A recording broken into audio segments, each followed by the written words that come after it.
Hola, soy la hija de Cortés y les doy la bienvenida En Busca de la Verdad. Actualmente, la gran mayoría de los países occidentales se rigen por gobiernos democráticos. Esto significa que el pueblo es quien gobierna a través de la elección de sus gobernantes. Sin embargo, la teoría queda cada vez más lejos de la práctica. Es bien sabido que muchos de los gobernantes, una vez llegar al poder, incumplen sus promesas de campaña. Práctica cada vez más universal y frecuente. Y por si esto fuera poco, los organismos internacionales, en nombre de bellas y loables causas, se entrometen cada vez más en los asuntos de gobierno, mermando la soberanía de los estados y la independencia de los mismos. El más reciente ejemplo de esto es lo que está pasando actualmente en Hungría, país en el cual su presidente, Viktor Orbán, pasó una ley de protección de la infancia cuyo objetivo es impedir que las escuelas promuevan la promiscuidad, la homosexualidad o el cambio de sexo entre los estudiantes. Esta ley, que no se entromete ni afecta a la intimidad de nadie, ha causado gran indignación en casi todos los países de la Unión Europea, tanto que la presidenta de la Comisión Europea, von der Leyen, ha presionado públicamente a Hungría para que retire dicha ley, amenazando con castigos económicos si no lo hace. Parece que a muchos les molesta sobremanera que Viktor Orbán, quien goza de una altísima aprobación de su pueblo, el 57%, defienda los valores tradicionales cristianos en contra del liberalismo. De nada le ha servido a Orbán el tratar de demostrar que esta ley no es en contra de nadie, sino a favor del derecho de los padres a educar a sus hijos de acuerdo a sus valores y libres de propaganda política. La presión ha sido tan grande que ha decidido llevar un referéndum, que se llevará a cabo en unos meses. Dicha medida está encaminado no solo a ganar tiempo, sino a demostrar a la Unión Europea que los húngaros están dispuestos a defender el matrimonio, base de la familia. Esta medida, aunque astuta por parte de Orbán, a quien no han dejado prácticamente otra salida, tiene un serio problema. Y es que, independientemente del resultado, no se puede ni debe dejar en manos de la opinión, el gusto o la inclinación popular un tema de tan gran importancia. Desafortunadamente, vivimos en un mundo en el cual hemos hecho de la antigua frase Vox Populi, Vox Dei, la voz del pueblo es la voz de Dios, nuestro credo y nuestro dogma. Nada más lejos de la realidad. La historia nos brinda varios ejemplos de elecciones populares que, utilizadas para fines populistas, acaban mermando las instituciones democráticas y hasta la misma ley. Pongamos en primer lugar el caso de Sócrates, el gran filósofo griego, quien fue acusado falsamente de pervertir a la juventud.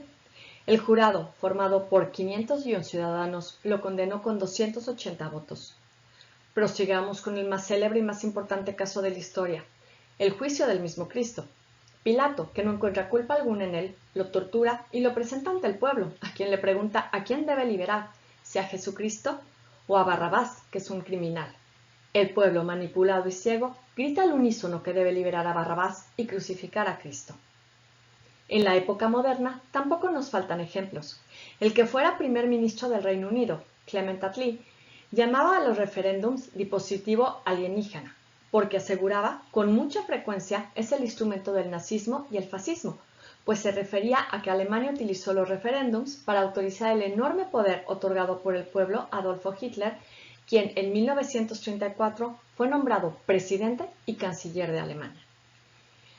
Su ejemplo lo siguió décadas más tarde el presidente venezolano Hugo Chávez, quien a base de referéndums y elecciones modificó la Constitución, afianzando y perpetuándose en el poder hasta morir de cáncer en el 2012. Y si actualmente alguien personifica maravillosamente el uso populista de los referéndums, es el presidente de México, Andrés Manuel López Obrador, quien ha hecho de estos, o de las consultas populares, su bandera. Desde el inicio de su campaña presidencial, prometió, para ganarse la confianza del pueblo, realizar un referéndum a los 3 años, justo a la mitad de su mandato, con el fin de conocer si los ciudadanos decidían que continuara en el cargo o no, enfatizando que en la democracia el pueblo pone y el pueblo quita. Dicho plebiscito revocatorio ha sido pospuesto para el 2022, si es que llega a realizarse, pero mientras eso pasa, AMLO ha convocado el pasado domingo, 1 de agosto, a los más de 93 millones de electores mexicanos a una inédita consulta popular para decidir si se debía o no enjuiciar a los 5 últimos expresidentes. El resultado del referéndum, que ni siquiera alcanzó un 40% de participación ciudadana, no ha sorprendido a nadie. Esta predecible abstención, se estima que menos del 7 u 8 del padrón electoral participó en la consulta, no ha influido en que el gobierno, a pesar de su estrepitoso fracaso, acepte la derrota. Por el contrario, no descarta la posibilidad de llevar a juicio a sus antecesores, puesto que la autoridad tiene en todo momento derecho de actuar. Y quizá lo peor de todo es que a pesar de que durante el gobierno de este presidente mexicano, la situación en temas de economía, de salud, de inseguridad, corrupción, violencia e impunidad han empeorado notablemente, AMLO, como se le conoce popularmente, sigue gozando de gran popularidad. De acuerdo al sitio de noticias de habla hispana más leído, la Infobae, el presidente de México cuenta con el 54.4% de aprobación. ¿Será que tuvo razón el famoso escritor Bernard Shaw cuando dijo que la democracia es el proceso que garantiza que no seamos gobernados mejor de lo que nos merecemos? Con tantos casos pasados y presentes, parecería ser así. Parecería que el derecho al voto no necesariamente nos proporciona buenos gobiernos. A lo más, nos proporciona gobiernos de acuerdo al gusto, a la opinión o hasta el capricho de la mayoría.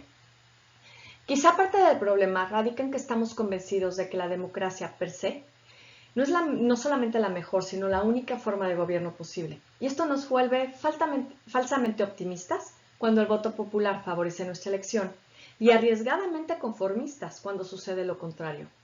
Quizá nos hace falta regresar a la sabiduría aristotélica para recordar que los diferentes tipos de gobierno no son buenos o malos en sí mismos, sino por su objetivo. Si una sola persona, como en la monarquía, un grupo de personas, como en la aristocracia, o el pueblo, como en las repúblicas, buscan el bien común, el gobierno será bueno y legítimo. Si ocurre lo contrario, es decir, se busca solo el bien personal, se favorece la ganancia de unos cuantos o se cambian las leyes de manera caprichosa y arbitraria, se caerá en la tiranía con el gobierno de uno, en la oligarquía con el gobierno de unos cuantos o en la demagogia con el beneplácito del pueblo. Creemos que lo que decide la mayoría, solo por ser mayoría, es legítimo. Recordemos que la verdad objetiva no depende de la opinión o de la voluntad ni del rey ni del pueblo. Hay una ley, a la vez natural y divina, que no depende de nosotros y que tampoco podemos cambiar a nuestro antojo. Si desligamos la democracia de la verdad y del bien común universal y objetivo, más temprano que tarde, seremos gobernados por una tiranía. Si ésta está representada por la gran mayoría o no, será lo que menos importe. Acabo con una frase de quien fuera un apasionado defensor de la República Francesa, el célebre novelista Victor Hugo. Ahora, haz que 7.500.000 personas voten para declarar que 2 y 2 son 5, que la línea recta es el camino más largo y que el todo es menor que la parte. Haz que sea declarado por 8 millones, por 10 millones, por 100 millones de votos. No habrás avanzado ni un solo paso. Bien, ahora serás sorprendido.